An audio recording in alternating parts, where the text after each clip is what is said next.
GrowingDeer.tv is brought to you by Riconics, Barnes, Eagle Seed, Muddy Outdoors, Trophy Rock, Antler Dirt, Nikon, and Outer Armor. Hey, we just put the Outer Armor blind out. If you haven't been in an Outer Armor blind, check them out. You will love them. They are solid and quiet. They're made out of a special construction foam above my head, but they're not too hot, not too cold, just right. And my 79-year-old father has never turkey hunted. He's a big deer hunter, squirrel hunter, fisherman, but never had an interest in turkey hunting. So tomorrow morning, we're going to introduce Dad into turkey hunting the rough way by putting him in an Outer Armor blind. Had some friends come over to church. Those things are heavy, and you saw us lift and move and get it all around. So just great shape for that, and we'll see what happens tomorrow morning right here at Rifle Range Field in the brand new Outer Armor blind.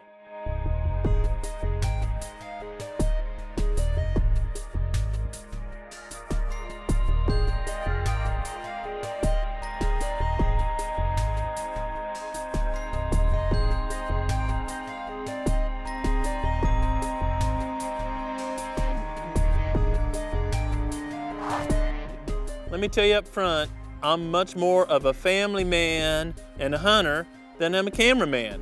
My dad is 79 years old, his first turkey hunt ever. First morning of Missouri season 2010, my dad's first turkey hunt ever. And I'd been doing a little calling, and sure enough, a big mature tom ended up being 3 years old, and it worked perfect. Just had a Jake decoy out. I was so thrilled, I forgot to hit the record button, and that turkey come right to the decoy and strutted at it and strutted around it. And I'm filming, I think I'm filming, I'm focused, everything's great, everything but the record button. So, phooey on me, good guide, bad cameraman.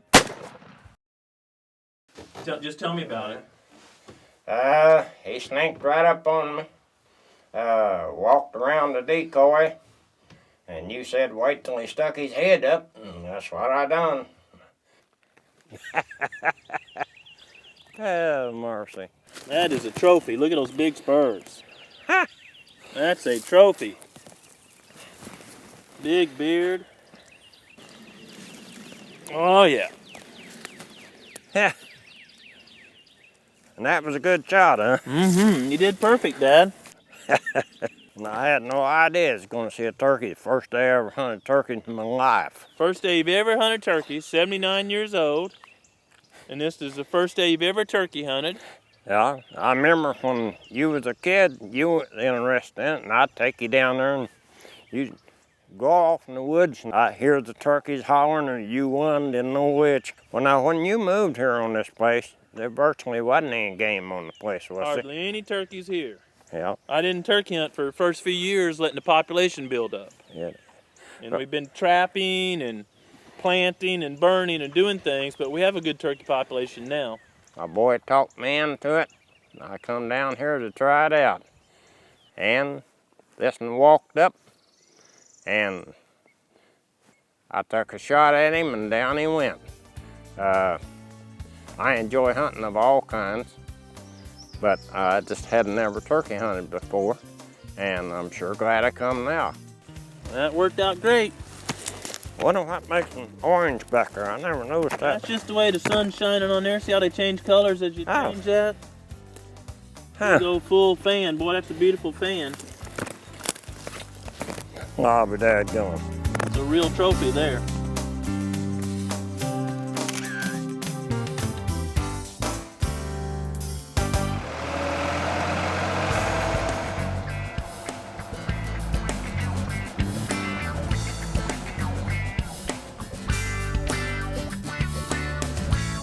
May 19th, first day of turkey season. Season ends at 1 p.m. in Missouri. And Eric's been spreading our antler dirt, our composted litter, but got hung up here crossing this creek. So I wasn't recording when my dad shot the turkey and Eric's hung up. I'd get tractor come pulley out. This is reality whatever, folks. You know, stuff doesn't always run right when you're managing wildlife. Doesn't mean you quit or get upset because you're blessed to have a beautiful sunny day and good health. We're just gonna yank him out and go on. All right. Oh no, all right, there we go. There we go, that back end was hung up, but we are in good shape now. You can see how clean the stream is.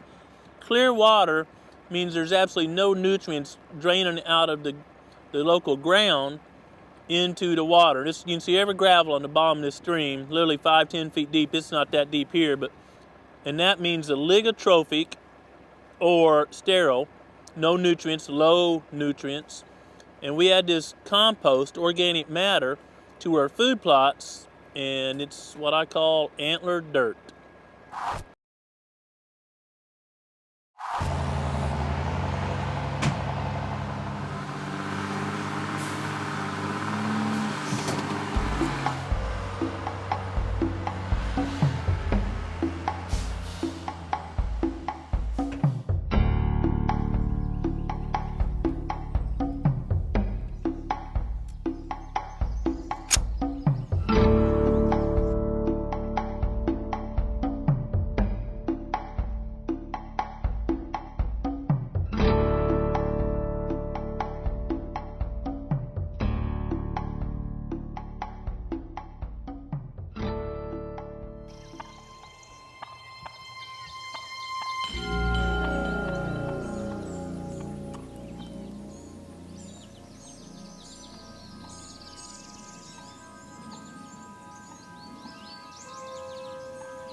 Yo, yo.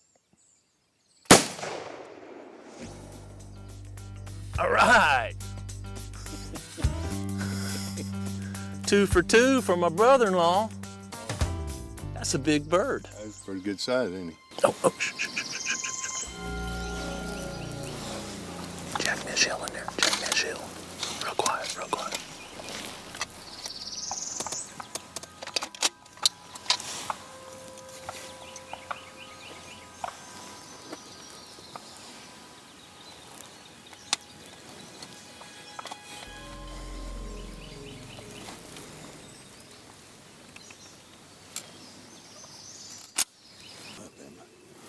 Let's just let them rest. They've heard a bunch calling now. Well, that was cool. Daryl made a great shot.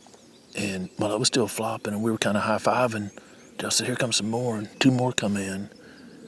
I've got a tag, so he passed me the shotgun, and I could see him, and they were within range, but the way I got the camera set, it would have been off camera, so I opted to see if we could call them back in to where the camera was. And they'd had enough, so they just eased out. But man, did we have, that was incredible. We are exactly right where this big turkey fell, and I want you to look. How long do you think that is, Daryl? They measure on the outside curve here. I'd say it's 1.5 inches. The breeding season, turkey breeding, is just barely starting, because when they really get to breed, an old dominant bird like this will bore all these feathers off his breast where he's mounting hens. So it's just starting. Now he has been strutting, because look how these are wore off. He's been dragging and strutting, and just like he took a belt sander and wore that right off there. Unless your turkey's got abnormally long legs, which would lift him up higher so the beard doesn't drag off, your bird's so healthy that the beard is going faster than he can wear it off. And you get some turkeys like that, but 12, 13 inches, anywhere in there, is a huge beard. I got record on this one, so we got it rolling. Got it good. And then as soon as he shoots, 2 more adult birds come in, look like this big. They were at least that big or bigger, I think. Boy, I love it. So It's years of planting eagle seed beans, the big forage soybeans. That's where they were in this field, this eagle, trying to scratch a few beans out of here. We're getting ready to plant starting later today probably. And I just heard another one gobble. Yeah. and trapping predators, removing predators. There's probably more predators in a lot of America right now than there has been in decades. But here at the Proving Grounds, we've been intensively trapping for 4 years, 5 on part, 4 on all. And it's really paying off because Missouri's turkey population is going down. A lot of articles about it's not as big as it used to be. Hunting's not as good. Thinking about even possibly restricting seasons. That's not the case here. Plenty of turkeys. I think a lot of people are starting to figure out there's too many coyotes. Too many coyotes, too many coons, too many skunks, and we'd rather eat a turkey. That's right. All right, let's go weigh this thing and see how it all works out. All right, sounds good to me, brother. Thank you, Daryl. Thank you.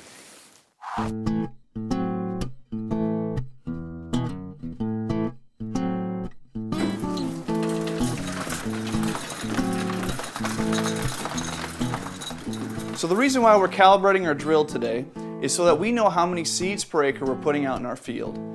Knowing how many seeds per acre to put out in your field is based on what your soil conditions are in your area. In our area, we've got about moderate quality soils. We've been adding antler dirt for the past several years. When we first started, our soils were very poor. We had to go down to about 20,000 seeds per acre. Now that we've been adding antler dirt, our nutrients are rising, our water holding capacity is rising, we're able to put about 26,000 seeds per acre. So the reason we calibrate our drill is so we can match our density of crop out in the field to what our soil conditions allow us. In particular, on our no-till drill, we have to calibrate about 20% less than what we actually want to put in the field. That's called our little rock factor. As we drive across the field, our planer bounces, bouncing out more seed. So when I calibrate for about 22,000 seeds per acre when I really want about 26,000 seeds per acre.